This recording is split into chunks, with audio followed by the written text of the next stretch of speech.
the wild. Alright. Hi guys, it has been forever since we talked, and we definitely need to talk. Oh my gosh, we have so much stuff to talk about. I'm not gonna cry because this makeup is not waterproof, so. But anyways, hi guys, welcome back to my channel. It's me, Shell. Theme of my life pretty much is friendship. I love friendship. I am a student of relationships. I love the idea of just being friends with someone.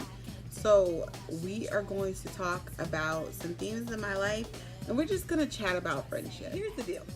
I've been reading the Old Testament, and it's been spilling all the tea to me. All the tea. Horror, the tragedy, the horror. So the book I'm in right now, I'm in the chronological Bible, is Job.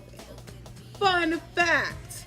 Okay, so in the chronological Bible, the story of Job is believed to be written actually during the time of Genesis, which for some of you who are not aware, it doesn't quite fit with our order of things, because in the Old Covenant, Job is probably about the middle of your Old Testament, but it actually was, the time of Job was actually considered to be during Genesis days. So not that you asked for that, but I gave it to you anyways, because that's the type of person I am. You're welcome. So for those of you who do not read your Bible, let us recapture what happened in Job so that you'll be on the same page with the rest of us dear Bible students. So in Job, the thing about Job, this is a story about Job.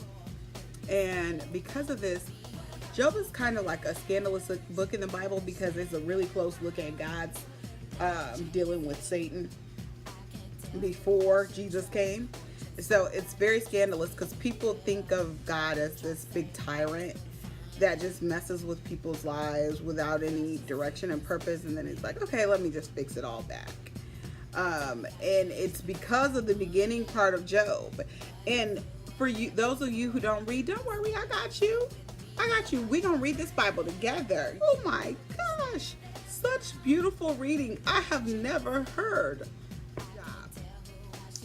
There was a man in the land of Uz whose name was Job, and that man was blameless and upright. Pay attention to that.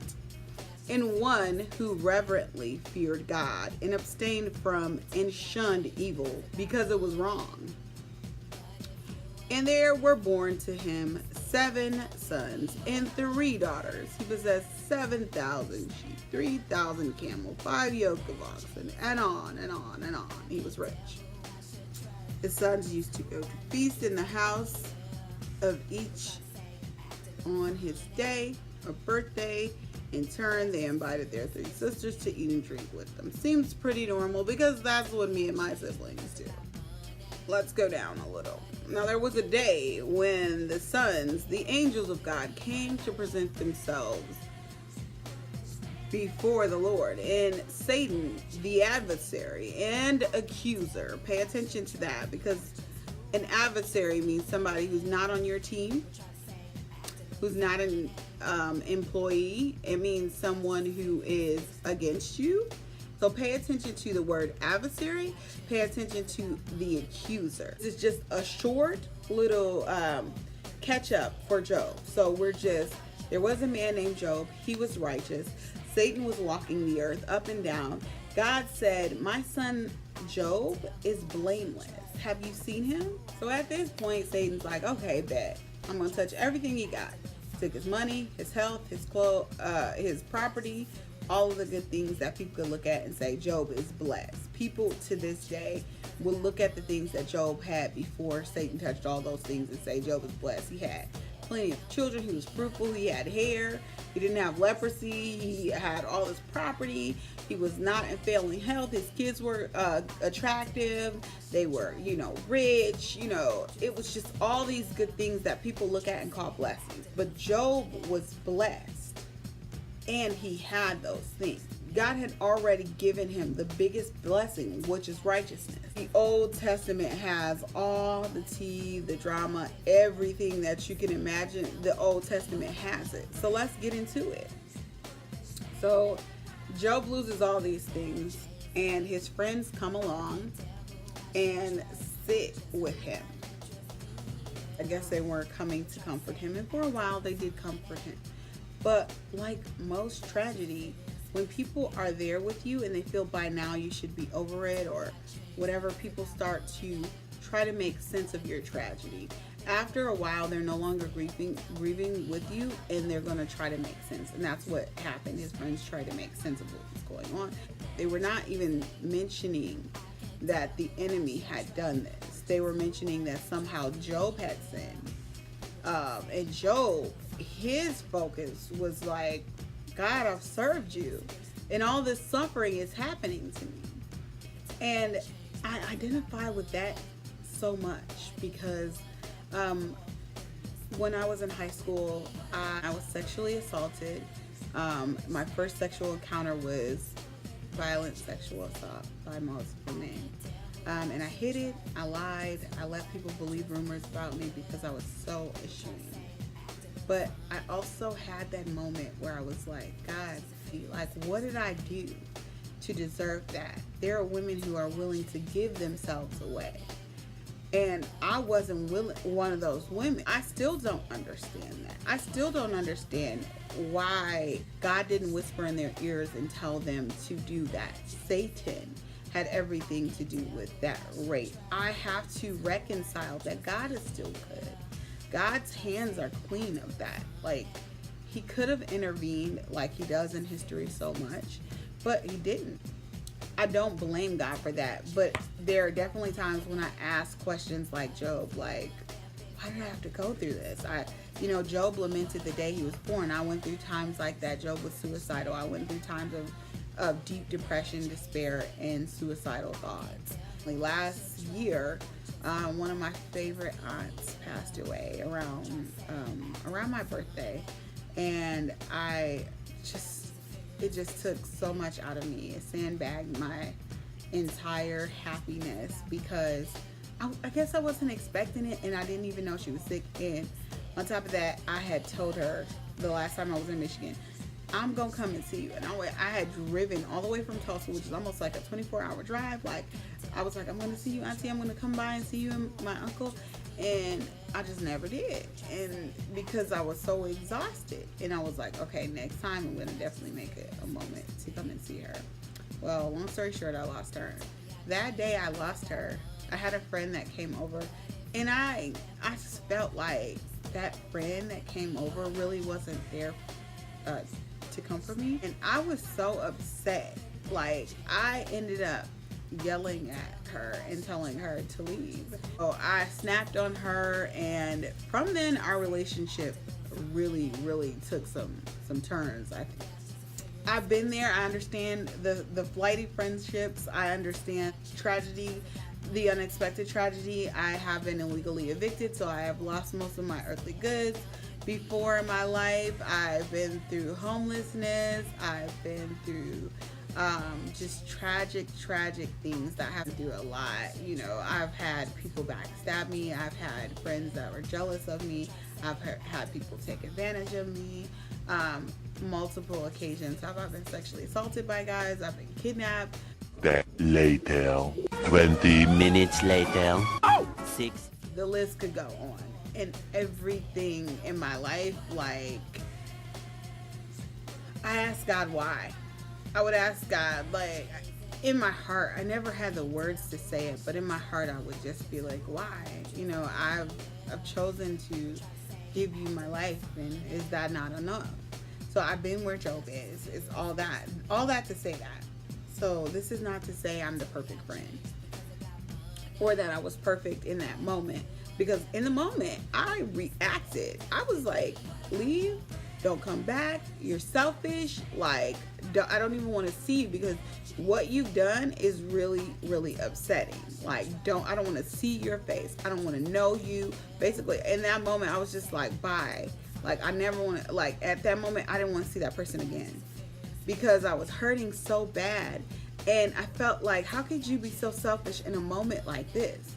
And I told her, I was like, any other moment I've let you have. I said, but in this moment here, this is for me. And I think that bothered me so. But then I look at Job and I'm like, oh, he went through some similar stuff with his friends. And one thing I learned is how to be a friend to somebody who's not a friend. And the way you do that is to do it cautiously, to understand that when you put your heart in it, they're not going to give you anything that you're giving back to them. And so you have to, at that point, decide if you still want to be their friend, how you want to be their friend. You have to decide then, what's your motive for being their friend? Because if your motive is that you guys have a give and take, that's totally fine. Because that's your decision. But at the same time, if your motive is only I'm their friend because they're my friend, oh man, you're gonna miss out on so many lessons. And so I have learned a lesson. Like, I don't call everybody my friend. Everybody doesn't have that title. There are a lot of people I'm friendly with, but everybody's not my friend. I'm a lot of people's friend. A lot of people are not my friend. I can't trust a lot of people. A lot of people can trust me. Trust is not mutually exclusive. It's not like I trust you, I'm trustworthy to you, so then now all of a sudden you trust me. Nah. I trust you. That's not how it works. Trust is not an even exchange. Trust is something that over time is built. And loyalty and faithfulness is something that is rare, and you don't see that a lot. So if you see loyalty and faithfulness out of someone, that is somebody that you should take note of, and you should be like, okay, this person is trustworthy. They've done some things that I can say have earned my trust, or be able to be honest and say they've done some stuff that has challenged my trust for them. That means that if I don't trust you, I'm not going to let you walk away feeling like I do when I don't. I'm going to be like, hey, no, I don't trust you. And the reason why I don't trust you is because X, Y, and Z. And I'll have a specific reason. All I'm saying is that you could know someone your entire life. And it seemed like Job's friends, he knew them forever. And they came over to sit with him when he lost his kids. And they probably had reminisced, had baby pictures of his kids and all this stuff. But yet, well, they didn't have pictures because cameras. But, you know what I mean. What? And yet, they still did some scandalous and said some scandalous stuff. They blamed him. They said maybe his kids had sinned. And that is the last thing you want to think about when you're grieving your kid. Maybe it's your kid's sin. Maybe that's why they died. Don't do that to somebody, because that could take everything out of them.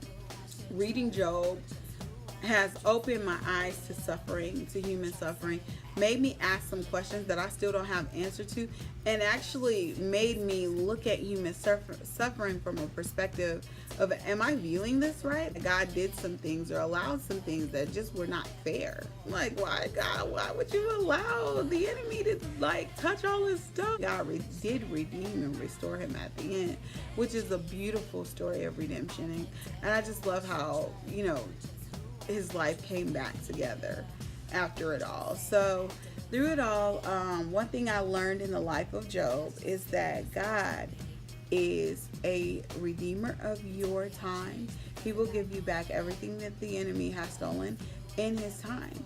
And I think that what's the most tragic about this story is that people come along in your life and you think because you've known them for a long time that you can trust them. But in reality, I don't think that trust should just be given. I think that trust should be earned. So if a person does not do what it takes to earn your trust, they should not be given that trust blindly or just lightly. People should have to earn your trust. They should have to be trustworthy first. And that's kind of where I'm coming from with this whole video. So in this new year, I really think that you should be way more aware of who people are, but at the same time understand and know that who people are can change. People can grow, they can change, they can become better friends. and they can't. You can also be a better friend. If you're one of those people like Job's friends who always has to find a reason when something happens, and you're not really a good friend and you're not there, I think that there's even hope for that. And so I don't totally lose hope on that, but I also at the same time am a realistic person, and I realize that if I cannot trust you, we don't have a lot, because trust is the bedrock of every relationship. You have to be able to trust someone in order to have anything genuine or real with them. And I need genuine relationships. I cannot do anything that's anything but. So yeah, so friendship, tragedy and loss. I think tragedy exposes who your friends are. And I know it sounds almost cliche because you hear that so much, like, okay, you know who your real friends are when you're lacking, but sadly, I think that there's some truth to that. I think that sometimes tragedy really does expose who people are, or at least how they think. And if they're selfish, or if they're capable of giving you what you actually need. So, love God, love yourself, and love people as you love yourself.